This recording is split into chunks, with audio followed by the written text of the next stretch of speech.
यहाँ महाराजा सुहेलदेव पासी की साहसिक और प्रेरणादायक कहानी है, जिन्होंने अपने सामर्थ्य और वीरता से विदेशी आक्रांताओं का मुकाबला किया।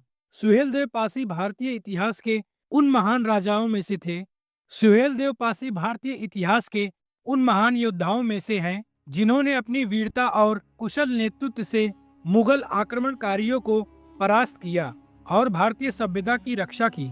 11वीं सदी के दौरान महमूद गजनवी और उसके सेनापतियों ने भारत पर कई आक्रमण किए। उस समय भारतीय उपमहाद्वीप पर राजनीतिक अस्थिरता का दौर था और कई स्थानीय राज्य छोटे छोटे टुकड़ों में बटे हुए थे। इसी अस्थिरता का फायदा उठाकर विदेशी आक्रमणकारी लगातार भारत की धन संपदा और संस्कृति को लूट रहे थे। उस समय उत्तर भारत के श्रावस्ती क्षेत्र में महाराजा सुहेलदेव का राज्य था। वे पासी समुदाय से संबंध रखते थे और एक बहादुर, न्यायप्रिय और धर्मपरायण शासक माने जाते थे। जब सुहेलदेव को पता चला कि विदेशी आक्रांता और मुगल सेनाएं उनके राज्य और मंदिरों पर आक्रमण कर रही है, तो उन्होंने अपनी सेना को संगठित किया। उनका उद्देश्य केवल अपने राज्य की रक्षा करना नहीं था, बल्कि विदेशी आक्रांताओं को भारतीय भूमि से खदेड़ना भी था। महमूद गजनवी के सेनापति सैयद सालार मसूद ने उत्तर भारत के कई हिस्सों में लूटपाट मचाई और श्रावस्ती पर आक्रमण की योजना बनाई। महाराजा सुहेलदेव ने देश के विभिन्न राजाओं से संपर्क कर उन्हें विदेशी आक्रमण का सामना करने के लिए एकजुट होने का आह्वान किया। उन्होंने अपने कौशल और दृढ़ निश्चय से एक सशक्त सेना तैयार की, जो अपने राज्य और संस्कृति की रक्षा के लिए पूरी तरह से प्रतिबद्ध थी।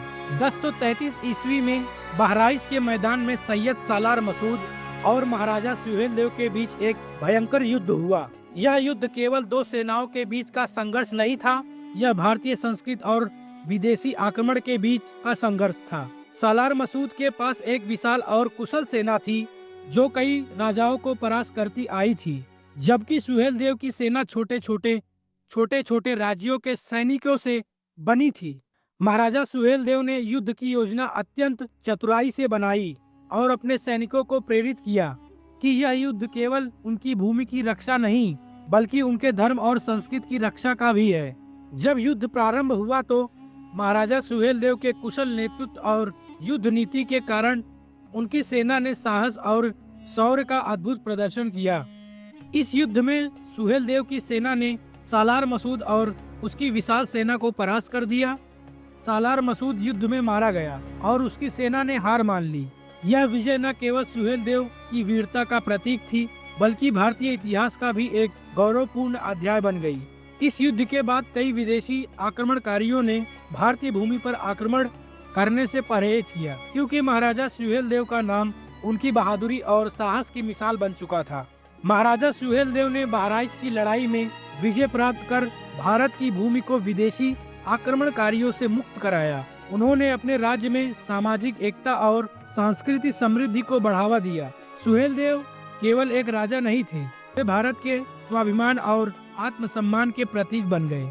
उनकी विजय ने भारतीयों को यह सिखाया कि चाहे कितनी भी बड़ी चुनौती क्यों न हो, एकजुट होकर उसका सामना किया जा सकता है। महाराजा सुहेलदेव का जीवन और उनकी वीरता हमें यह सिखाती है कि धर्म, संस्कृति और मातृभूमि की रक्षा के लिए किसी भी प्रकार का बलिदान छोटा नहीं होता। उनका साहस और उनकी नेतृत्व क्षमता हमें आज भी प्रेरित करती है।